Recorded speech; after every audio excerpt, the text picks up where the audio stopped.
Bonjour et bienvenue à cette quatrième capsule de la formation sur la plateforme Mindomo. Lors de cette formation, nous allons voir comment créer un devoir. La fonctionnalité de devoir est toute simple. C'est un système de gestion ici, d'attribution des devoirs ou des tâches entre l'enseignant et les élèves. Voyons voir comment procéder. Tout d'abord, nous allons nous connecter en tant qu'enseignant. À la page d'accueil, mindomo.com, je vais cliquer ici tout simplement sur Connexion. Entrer mon identifiant, mon mot de passe, mes informations, et cliquer ici sur Me connecter.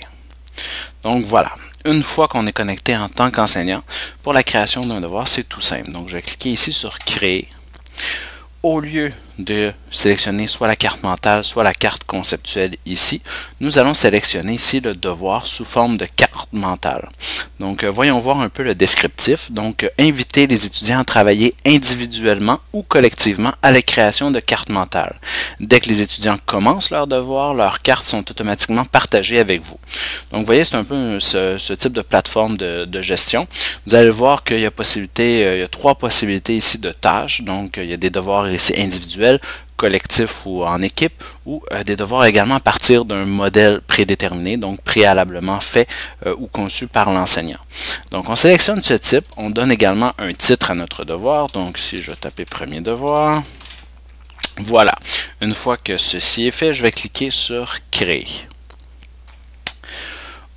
Il nous amène directement à l'interface de création d'un devoir. Donc, on voit ici le titre de notre devoir qui est inscrit.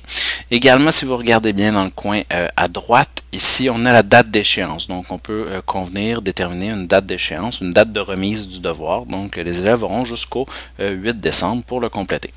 Ensuite, nous avons ici la description. Donc, on peut inscrire les instructions destinées aux élèves. Dans ce cas-ci, compléter la carte mentale. Donc, comme je vous disais tout à l'heure, afin d'effectuer ce travail, les élèves devront soit créer des cartes mentales individuelles, c'est-à-dire qu'ils vont partir ici d'une page blanche et vont avoir à l'élaborer. Probablement un des scénarios les plus communs qu'on risque de retrouver. Également, créer des cartes mentales individuelles à partir de la carte ci-dessous.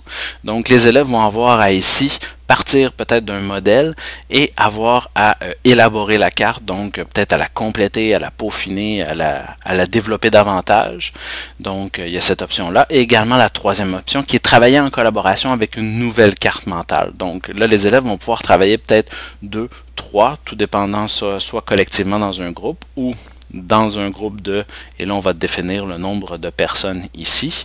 Les élèves vont pouvoir comme ça collaborer autour d'une même carte mentale. Pour les besoins de la formation ici, nous allons choisir la deuxième option, soit de créer des cartes mentales individuelles à partir d'un modèle qui a été préalablement conçu par l'enseignant.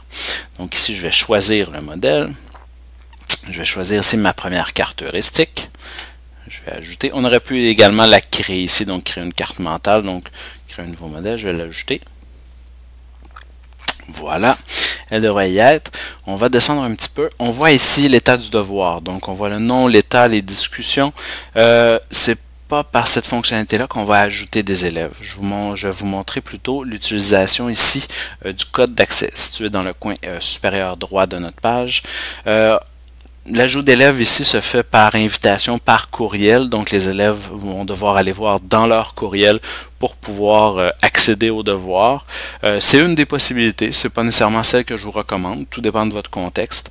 Je crois que la communication du code d'accès sur le tableau, sur le TNI, peut être davantage pratique où les élèves vont le prendre en note pour pouvoir y accéder. Donc, c'est ce que je vais vous montrer, l'utilisation du code d'accès. Donc, ici, une fois que j'ai déterminé ici, j'ai écrit mon titre, j'ai déterminé la date d'échéance, j'ai donné mes instructions et également j'ai défini le type de tâche qui devrait être effectuée, soit de partir d'un modèle. Je vais faire mise à jour du devoir. Et voilà. Donc, le devoir est ainsi créé. Donc, en tant qu'enseignant, on a la possibilité ici de voir le devoir en tant qu'élève. Là, je ne vais pas le voir, mais je vous invite à vérifier parce que je vais littéralement me connecter à l'intérieur d'un compte élève et vous montrer un peu c'est quoi le processus pour un élève se connecter et commencer son devoir. Donc voilà, mon devoir est créé. je vais ici cliquer sur mon code d'accès pour pouvoir le copier. Donc c'est ce code d'accès qu'on nous allons en tant qu'enseignant inscrire au TNI ou au tableau. Donc je vais le copier et là maintenant je vais me déconnecter pour pouvoir me reconnecter en tant qu'élève. Voilà, plus déconnexion. Et voilà, nous revoilà à l'accueil ici de Mindomo. Donc c'est avec cet accueil que les élèves vont pouvoir accéder aux devoirs. Donc les élèves sont au mindomo.com, vont cliquer ici sur connexion. Toutefois, au lieu de tout de suite entrer leurs informations, soit l'identifiant et le mot de passe, je vous invite plutôt, on invite plutôt les élèves ici à cliquer sur s'inscrire à un devoir. Donc directement, en cliquant sur s'inscrire à un devoir, les élèves vont pouvoir saisir le code d'accès qu'on leur aura communiqué. Donc, je vais faire suivant. Et là, ensuite, il va avoir à justement inscrire son nom d'utilisateur. Ici, KB test. Voilà. Son mot de passe. Également à confirmer qu'il n'est pas un robot. Donc, les autobus ici. Voilà. Et à cliquer sur inscription. Donc voilà, directement, vous voyez, l'élève voit ici premier devoir, voit par qui il a été créé, donc son enseignant, la date d'échéance également, les instructions sont là et la carte est déjà ici disponible, donc on a un aperçu, l'élève va pouvoir travailler à l'intérieur de celle-ci. L'élève pourrait toujours ici joindre une carte existante, donc s'il avait déjà fait le devoir et non à partir du modèle qu'on lui aura fourni, c'est une possibilité, donc il peut toujours joindre. Également, il y a la fonctionnalité ici très intéressante de commentaires, donc si l'élève ajoute un commentaire, il va être directement envoyé par courriel à l'enseignant. Donc, ça peut être très intéressant. Donc voilà, je suis l'élève et je vais démarrer mon devoir tout simplement. Si je clique sur démarrer mon devoir, là j'arrive à l'interface ici de création d'une carte heuristique par Mindomo. Et voilà, j'arrive avec le modèle que je vais pouvoir ici peaufiner et étayer.